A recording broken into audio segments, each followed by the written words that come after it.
اهلا بيكم، معاكم شريف الصرافي. الحلقه دي مهمه جدا لان حصل تطورات خطيره في ملف الحرب الاهليه الاثيوبيه وفي ملف سد النهضه، وانا مش هتكلم كتير. يعني الحلقه دي كلها صور وفيديوهات، وهنشوف كمان الحرب الامريكيه الصينيه في دوله جيبوتي ودوله اثيوبيا، وهنشوف صور وفيديوهات للقواعد العسكريه الامريكيه والصينيه وازاي بينهم صراع شديد جدا. وفي البدايه تعالوا نشوف تصريحات اللواء ويليام زانا قائد القوات الامريكيه في القاعده العسكريه الامريكيه بجيبوتي وهي الدولة المجاورة لإثيوبيا. واللواء الأمريكي قال لك على فكرة مصر ربما تقصف سد النهضة في حالة سقوط العاصمة الإثيوبية. والتقرير اللي حضراتكم هتشوفوه من قناة الBBC البريطانية وبيوضح تحركات المقاتلات الجوية الأمريكية فوق سماء جيبوتي وإثيوبيا. وتعالوا نشوف التقرير.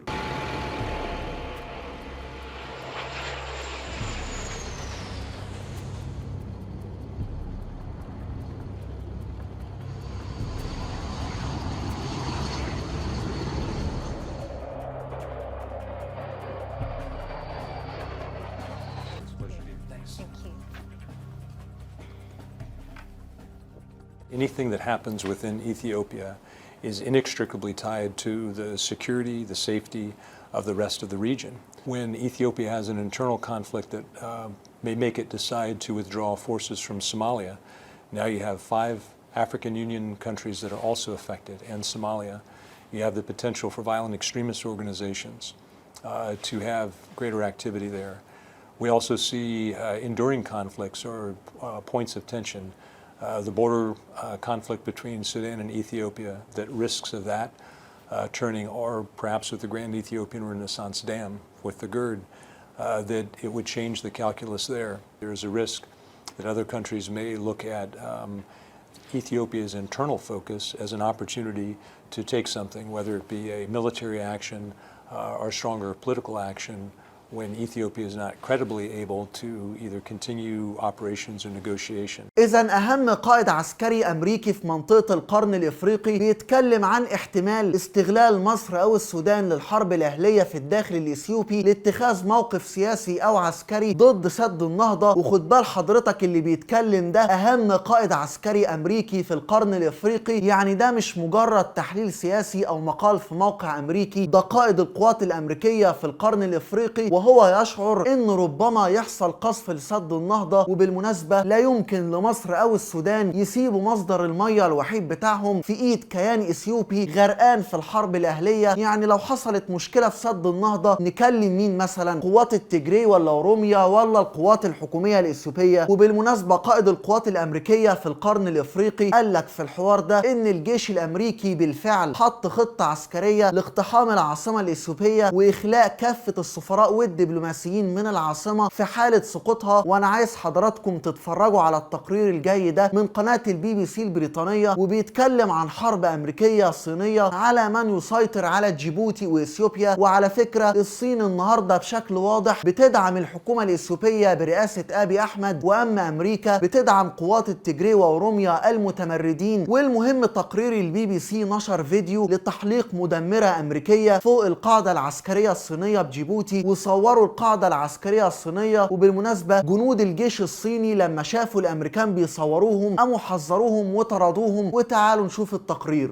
US B-1 bombers flanked by US, British and French fighter jets, followed by a Japanese Air Force P-3 flying over Djibouti, where China has its only overseas military base with an estimated 400 to 500 troops, and one of its nearby neighbors, a US military base, Camp Lemonnier, home to 5,000 US troops.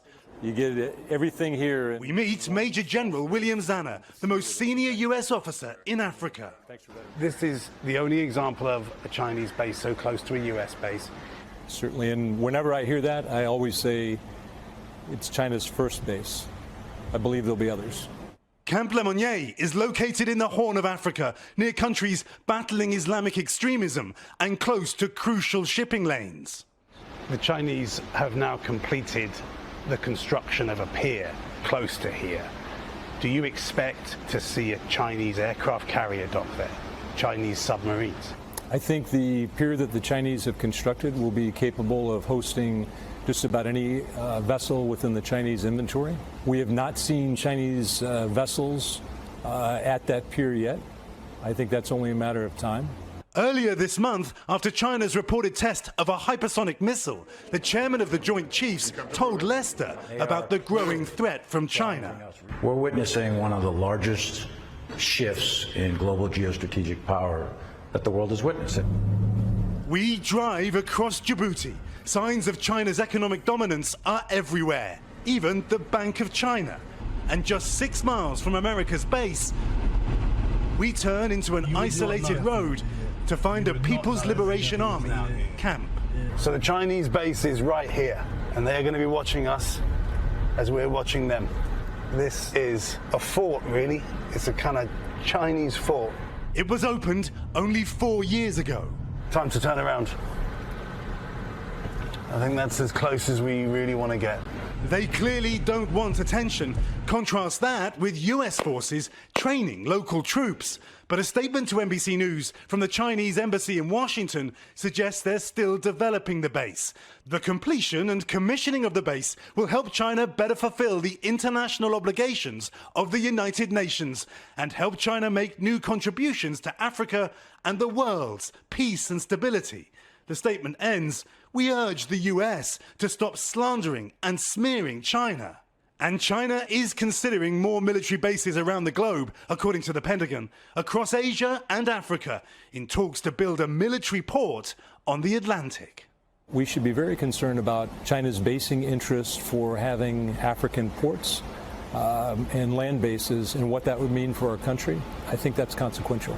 Leicester, China has been facing a backlash from many Africans. But today, China's leaders reaffirming support for President Xi and his international approach. إذا بحسب تقرير البي بي سي وكلام الجنود الأمريكان فالقاعدة العسكرية الصينية في جيبوتي لن تكون الأخيرة، لأن الصين عايزة تسيطر على الموانئ البحرية في المنطقة كلها، وبعد كده تأسس موانئ عسكرية علشان تسيطر على خطوط التجارة البحرية، وبالتالي الصين تسيطر على التجارة والاقتصاد في منطقة القرن الإفريقي. يعني من الآخر في حرب أمريكية صينية على من يسيطر على اقتصاد القرن الإفريقي. وزي ما التقرير عرض لحضراتكم، الصين تقريبا مسيطرة على اقتصاد جيبوتي لدرجة ان معظم البنوك صينية. والمهم ايضا قائد القوات الامريكية في القرن الافريقي قال لك على فكرة الجيش الامريكي مستعد في اي لحظة لسقوط العاصمة الاثيوبية، وهننشر فورا القوات الامريكية في أديس أبابا لاجلاء البعثات الدبلوماسية. In the event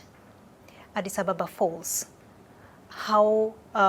what role can this base take? What role can the US military take to deal with the impact of that fall? So a primary role for our command here is to be able to respond to crisis, and in particular to respond to crises that are associated with US diplomatic missions across Africa, but in particular in East Africa. We have done an incredible amount of planning and preparation to be able to respond, to assist in evacuation, to reinforce an embassy, to do a larger scale evacuation if necessary, both for U.S. personnel, U.S. citizens or dual citizens, or those from other countries. The East African Response Force, the only U.S. crisis response force that is located on the continent of Africa in Ethiopia, is obviously very concerning for us. إذا معنى إن الجيش الأمريكي حط خطة لإجلاء البعثات الدبلوماسية من العاصمة الإثيوبية إن احتمال سقوطها ليس بعيد. وخد بالك الجنرال الأمريكي قال لك لو سقطت العاصمة ففي احتمالية كده إن مصر والسودان يقصفوا سد النهضة، وده احتمال وارد. ما هو بصراحة يعني الواحد لما بيشوف الحرب الأهلية في إثيوبيا واللي بقالها عشرات السنين مشتعلة بيتأكد إن مصدر المياه الوحيد لمصر والسودان لا يمكن تركه أبدا في إيد كيان إثيوبي منهار، وكل كام سنة تحصل فيه حرب أهلية. والملخص أيا ما كانت نتائج الحرب الأهلية الإثيوبية، سواء تقسيم إثيوبيا أو سقوط حكومة أبي أحمد وصعود التيجراي، فهناك حقيقة واحدة مؤكدة إن سد النهضة واقع وسط صراع كبير جدا بين الصين وأمريكا. وعلشان مصر تريح دماغها من الصراع ده فالأفضل قصف سد النهضة علشان نريح دماغنا من المفاوضات وبلا وجع دماغ. وأدينا مستنين وهنشوف الأيام الجاية مخبية لينا إيه. وده عزك يا وطن. بس كده وصلنا لنهاية الحلقة، وهي دي أصل الحكاية. أشوفكم على خير. واحنا مش بتوع حداد، احنا نار تحت الرماد، احنا صخر ما يتكسرش وكل ضربة يزيد ثبات. ده نسيب 2 مليون يموتوا